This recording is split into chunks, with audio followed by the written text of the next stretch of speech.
YouTubers, Electric Adventures here with a response to edt11's Top 3 Tuesday question, which this time is games that consumed or monopolised your time.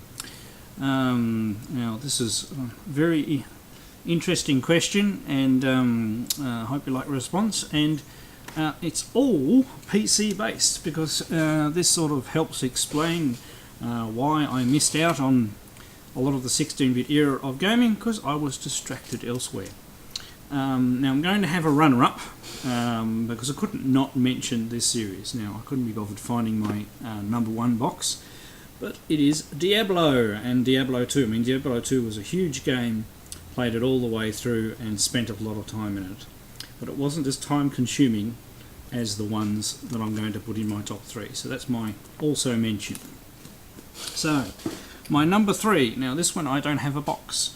This goes back to the days when I used to work for a local telecom company which was called Telecom back in the day, now called Telstra. Worked in the computer section. There were about 34 of us, and we did all of the software development for Telstra for their PC and desktop platforms, and actually some of the server applications are all maintained down here in Tasmania.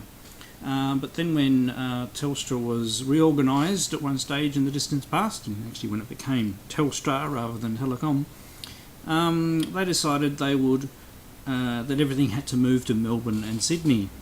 And of those 34 people that were there, they all basically said, "Oh yes, you'll all move to Melbourne and Sydney," and only 2 of them actually stayed.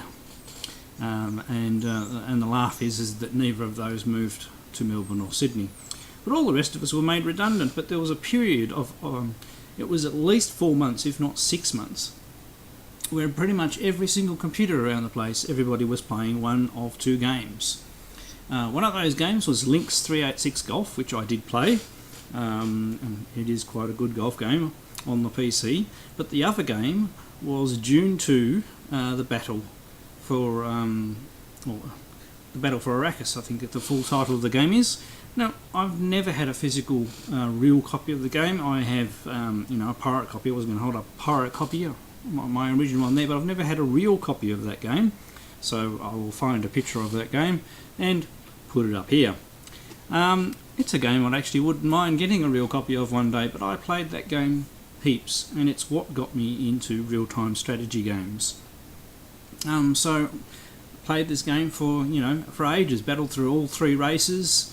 We used to set up network competitions in the office and play it, same as we used to do that with the Lynx 386 as well. So that's my number 3, so definitely had an interesting story. Now number 2 is actually similar to Ed, and it also shows when you like a game when you buy more copies of it. So this is a recent rebuy of the original StarCraft, but with the expansion sets. I think there are 2. There's only one expansion with Brood War. I can't remember, it's been such a long time. I played it, and this is going on from the real-time strategy games. This was one of the ones that totally consumed me. Now, I like to mention the Command and Conquer series, which included Tiberian Sun. That almost made it onto the list, but I think StarCraft beats that out. It is just a really good to fun to play a real-time strategy game. Now, I've never really played in a tournament or against anybody, played it to completion and distraction. And now my number 1. My number 1 isn't a single game, it's a set of games. And it starts with one that I don't have a physical copy of. When I ran my shop back in the early 90s, I had a 486 downstairs, and I ran 386 downstairs, and I had a 486, and it was powerful enough to run a particular game. Now, once again, didn't have a real copy of this game, but it was Star Wars Dark Forces, and I played that and played that. What it did, it started me down the path of Star Wars games. So, in no particular order, this stack of distraction over the years that followed totally consumed me with my gaming. So I have played every single one of these games, and especially when you're getting up to, I mean, the Galactic Battlegrounds are based on the Age of Empires 2 engine. Awesome games, played those to distraction. And then you've got Star Wars Rebellion, that is a massive time soak. And then to top all that off, Star Wars Empire at War, which I also rebought only reasonably recently, just so I could get the expansion set. No, I got this for like $20 or $15 at some stage, so it was cheaper than me buying the expansion set for my thing. Although, saying that, being busy and everything like that, I haven't actually played that. So, my number one is Star Wars games. So, very good question. If you would like to answer the question, do your response and go and see Ed's original video, which I'll link down below.